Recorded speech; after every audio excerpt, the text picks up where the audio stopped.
Dipersilakan Yang Berhormat Permatang Pau. Terima kasih Datuk Pengerusi. Saya merujuk terus kepada maksud B46 butiran 020000 bawah pembangunan modal insan. Dan sebelumnya sudah dibangkitkan di hadapan Yang Berhormat Menteri beberapa kebimbangan selepas wujudnya rumusan daripada laporan PAC dan Ketua Audit Negara. Kerana sekarang kita bercakap tentang keperluan pencanaan pekerjaan yang berhormat sendiri maklum, tetapi kementerian dan agensi-agensi di bawah tanggungjawab adalah tempat para pekerja Malaysia bergantung. Dan kebimbangan saya kalau kita lihat pertamanya daripada segi prestasi Talent Corp 2011 hingga 2019, lebih kurang 125 juta untuk bajet mengurus, 368 juta untuk bajet pembangunan, hanya 6 daripada 11 program yang mencapai sasaran. Jadi persoalan saya sekarang Talent Corp dikira sebagai pengantara institusi, industri dan juga kerajaan. Ada juga diwujudkan Majlis Pekerjaan Negara. Apakah yang akan diperkenalkan untuk mengatasi masalah-masalah utama dihadapi secara sistemik oleh Talent Corp? Dan keduanya, Datuk Pengerusi, adalah dibangkitkan juga oleh Yang Berhormat SIK tadi. Penemuan dalam PAC bahawa kementerian antara KSM dan KDN yang sepatutnya mengintegrasikan data tapi memberi juga laluan kepada hampir 20,000 peluang pekerjaan yang sepatutnya bagi maksud pekerja tempatan tapi diberi laluan kepada pekerja asing yang sepatutnya dibekukan pada awal.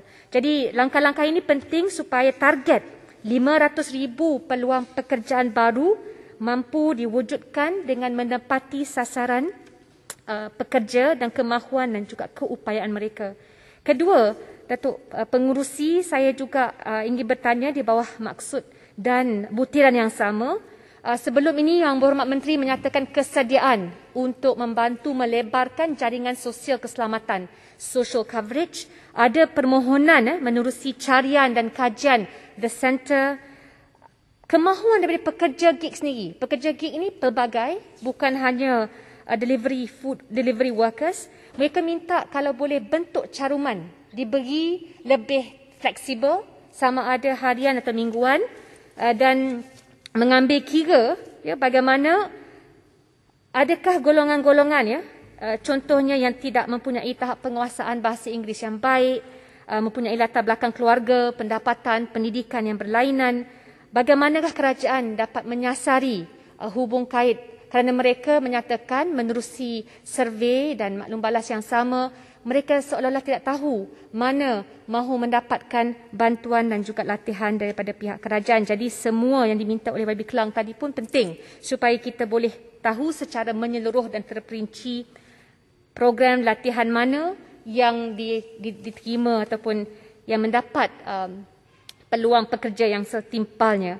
Seterusnya saya pergi kepada butiran 050000 di bawah 06,400 naik taraf institusi latihan Jabatan Tenaga Manusia di Pulau Pinang.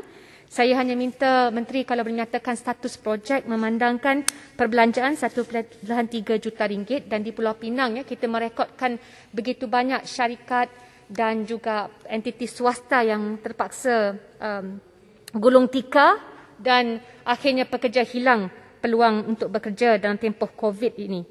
Dan seterusnya juga bawah butiran 040200 emolumen kaki tangan kontrak.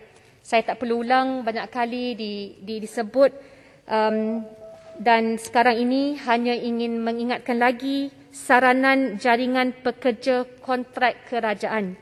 Mereka minta supaya ada kemahuan iltizam politik untuk melindungi kebajikan pekerja kontrak sokongan, termasuklah pembersih hospital kerajaan, sekolah, bangunan kerajaan lain melalui pemansuhan sistem kontrak dan pengambilan golongan ini sebagai pekerja tetap. Saya tahu ada keterbatasan, tapi bila kita rangkumkan dalam Majlis Pekerjaan Negara yang dipengerusikan oleh Perdana Menteri, saya fikir jangan sampai kita terlepas pandang kumpulan-kumpulan yang memang tidak ada jaringan sosial keselamatan dengan mengambil kira masalah struktural iaitu ketidakpadanan pendidikan dan juga sistem buruh. Ini digariskan dalam tinjauan ekonomi.